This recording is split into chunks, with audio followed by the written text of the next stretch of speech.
नमस्कार, वंदे मातरम। मैं हूं श्यामगिरी। आप देख रहे हैं हमारा चैनल मुद्दा भारत का यानी मुद्दा महाराष्ट्र चुनाव का। फ्रेंड्स, कल मैंने उद्धव ठाकरे के बारे में चर्चा की थी, एक वीडियो बनाया था और कहा था कि क्या उद्धव ठाकरे में सही में बीमार है, सही में उनका एंजियोप्लास्टी हुई है। तो लोगों ने काफ़ी अच्छा प्रतिक्रिया दी थी और उनके बारे में किसी ने जो है उद्धव जी के लिए कोई अच्छी प्रतिक्रिया नहीं दी थी। सभी ने यही कहा था कि उद्धव ठाकरे पूरा जो है सहानुभूति के लिए सब ड्रामा कर रहे हैं।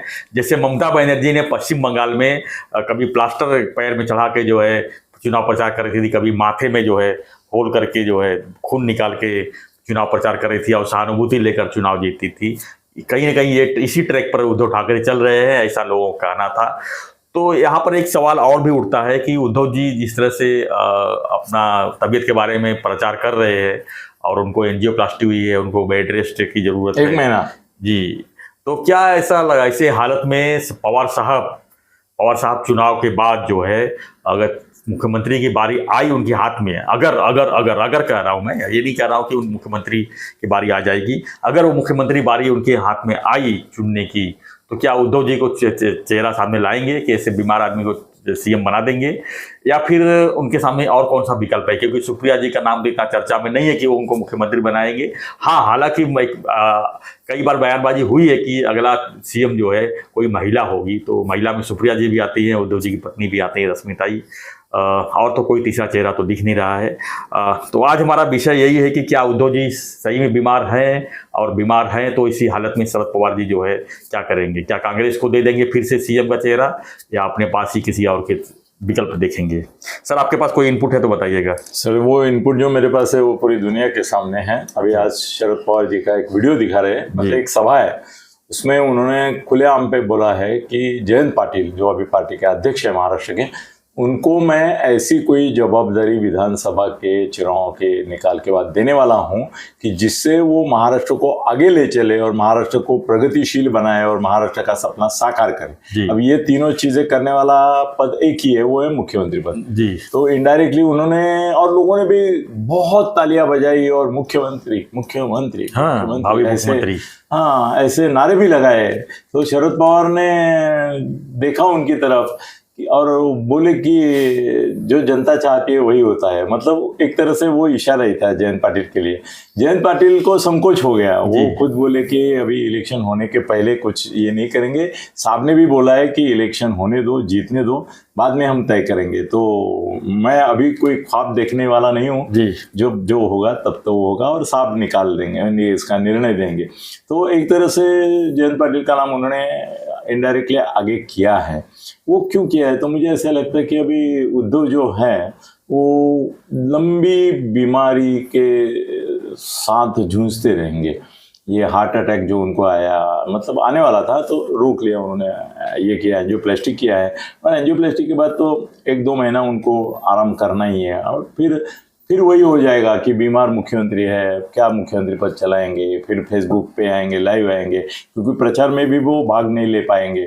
तो लोग बोलेंगे अरे क्या वही गलती फिर कर रहे हो, जो मुख्यमंत्री एक दिन भी गया नहीं अंदर मंत्रालय में, ऐसे मुख्यमंत्री को जो वीडियो के बाहर नहीं आया, कभी टीवी के बाहर ही नहीं आया, उसको आप फिर से बना रहे तो लोग गाली देंगे। और ये कल्पना से ही बहुत सारे लोग अगेंस्ट वोट करेंगे कि ये वापिस आ रहा है।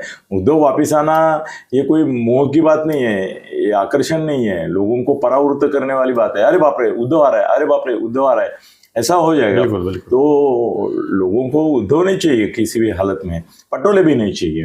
वैसे तो जयंत पाटिल भी ऐसा क्या बोलते हैं, नरम आदमी है, गर्म आदमी नहीं है। कोई बहुत बड़ा चमत्कार नहीं किया मंत्रिमंडल में रहकर, नहीं लगातार वो कैसा है ना, वो ऐसा एक पत्थर है कि वो रास्ते में नहीं है, बाजू में पड़ा हुआ है। रास्ते का पत्थर है ना, वो तकलीफ देता है आने जाने वाले को, नहीं आने जाने वाले को तकलीफ देता है। ये बाजू में पड़े हैं, एक निरुपद्रवी, किसी को उपद्रव नहीं उनका, किसी को कुछ बोलेंगे नहीं।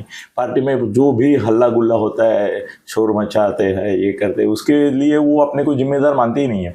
बोलते मैं कहाँ हूँ, मैं तो शरद पवार का चिल्ला हूँ, तो शरद पवार ही करेंगे सब कुछ। अभी भी ऐसा है कि उनका जो अध्यक्ष पद है वो नामदारी है, खाली लेटरहेड पे है। सभा समारंभ में वो बैठने के लिए उनको कैसे है ना, हम कोई पूजा करते हैं तो गणपति बापा की प्रतिष्ठापना करते हैं, ये गणपति बापा है उनका, उसकी प्रतिष्ठापना स्टेज पे कर दी, फिर बाकी सब शोभेचा गणपति, पूजेचा गणपति, वो उतना ही है।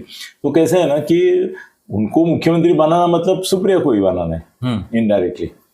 राज क्या करेंगे सर? उद्धव कम से कम बीमारी करके नहीं करेंगे। इनको तो जयंत पाटिल को तो आळशीपणा की और ठंडपना की और निष्क्रियता की बीमारी है। हाँ, कहाँ अध्यक्ष करके क्या करते हैं, जाते हैं सर, वो बोलते ना तो ऐसे मेंगाळा करके एक मराठी शो में हो गया, हा त्याचं काय बघू आपण काय होतं, आता काय निर्णय घेणार, ऐसा ठंडा आदमी है, उसमें कोई जोश है, जोश नाही, जल्लोष सीएम का बॉडी लँग्वेज बिल्कुल, अरे वो मरगळलेला चुरगळलेला असा एक कपडा असतो, तसा आहे रुमाल असतो ना, असा मरगळतो चुरगळतो मळतो, तसा आहे रुमाल आहे, नाही त्याच्यामध्ये जोश नाही, त्याला पाहिल्यावर कोणाला इन्स्पायरच होणार नहीं। तैसे ऐसे लोग पवार साहब बनाएंगे अगर मौका मिला तो? सर उनको गृहमंत्री भी बनाया था, उप मुख्यमंत्री भी बनाया था, ऐसे नहीं। पवार साहब को क्या है ना, एक अजीत दादा छोड़ के उनको ऐसा कोई आदमी मिला नहीं है कि जो उनको टक्कर दे सकता है, बाकी उनके गुलाम है, उसमें कोई शाइनिंग वाला नहीं होता है, शाइनिंग वाले को वो भगा देते हैं, तो उनको गुलाम ही चाहिए, बंधुआ मजदूरी ही चाहिए उनको।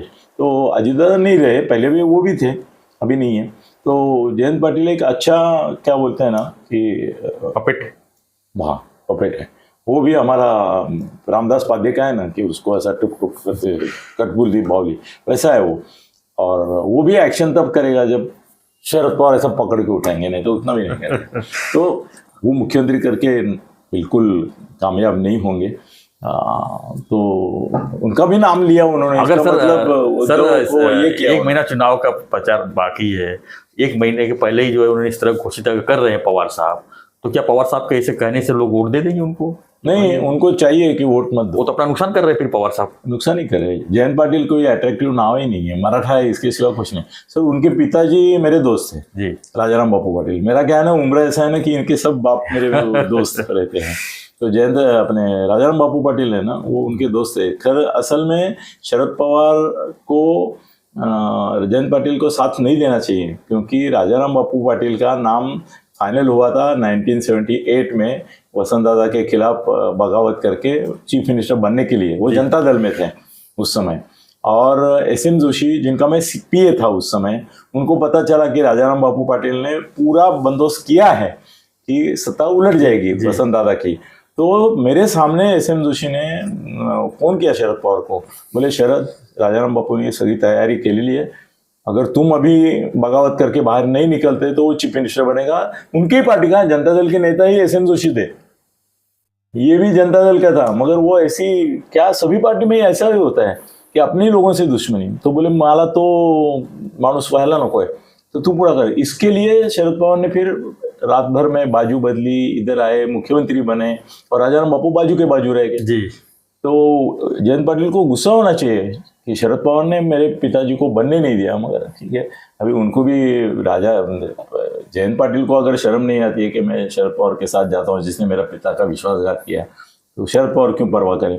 मगर इन्होंने जयंत पाटिल का नाम लिया, इसका मतलब ये है कि उनको अभी, क्योंकि इसके पहले सर संजय को कई बार बोले थे कि उद्धव ही रहेगा, सोनिया और राहुल भी उसको ही करने के लिए उत्सुक है। मगर ये बीमारी का जो कारण है वो बीच में आने के कारण अभी उद्धव रेस से निकल ही गया ऑलमोस्ट, ऐसा मुझे लगता है। अभी उद्धव की कोई चांस नहीं मुख्यमंत्री बनने के। वो आदित्य को उप मुख्यमंत्री बनाएंगे, इतना ही हो सकता है। इतना अभी आदित्य का अगर आई तो, पर मेरे को अभी जो लेटेस्ट सर्वे है उससे ऐसा दिखता है कि महायुति कुछ भी करके 150 तक जाएगी। बिल्कुल, बस है। और पूरा जिम्मेदारी सर अमित शाह ने ले लिया ना पूरा। हाँ, नहीं अमित शाह अभी कैसा है कि यहाँ पर मैं क्या अमित शाह के ऊपर सर इतना भरोसा नहीं करता। उत्तर प्रदेश में भी ली थी उन्होंने, और आदित्यनाथ से पंगा लेके सत्यानाश कर दिया। विधानसभा चुनाव है सर, विधानसभा में उत्तर प्रदेश में पंगा लिया था उन्होंने आदित्यनाथ से।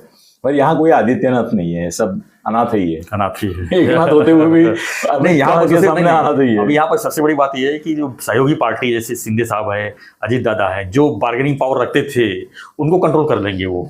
इतना नहीं, इतना सीट लो, यहाँ नहीं यहाँ लो, वो सब नहीं, चीजें अभी अमित शाह ने तो उनका विरोध नहीं अच्छा कर हो पाएंगे। गया, उन्होंने जी, एकनाथ जी को ऑफर दिया है कि जी। तुम सीट कम ले और मुख्यमंत्री बनो। मुख्यमंत्री बनो। और सर उनका भला करेंगे ना। अभी कल 300 महामंडल किए, 300 हाँ। लोगों को ओबलाइज किया। जी। भले वो लेटर के लिए किया है, कोई उनको पद मिलने वाला नहीं है, और महाआघाड़ी आई तो 300 बर्खास्त हो गए, उनके 300 लोगों को मिलेंगे, कि ये कल्पना ही नहीं थी 300 की किसी ने। तो चलो जाने दो। पर उद्धव अभी मुख्यमंत्री पद की रेस से पूरी तरह हट गए। अभी नए नए नाम उभरने लगेंगे। जी बिल्कुल। जयंत पाटिल का आज उभरा है और उभरेंगे, मगर पटोले से जयंत पाटिल ठीक है। चलो, मैं एक नाम और देना चाहता था, जितेंद्र आवाड क्या बोले थे? जितेंद्र और मुख्यमंत्री नहीं, जितेंद्र और मुख्यमंत्री का मटेरियल नहीं है। उनके चाहते तो है ना सर, मैं उसका दोस्त हूँ। वो मुख्यमंत्री पद के लायक नहीं है। नहीं, वो मैच्योरिटी, वो स्टेटस, वो ग्लैमर, वो ग्लोरी, वो एक सहनशीलता।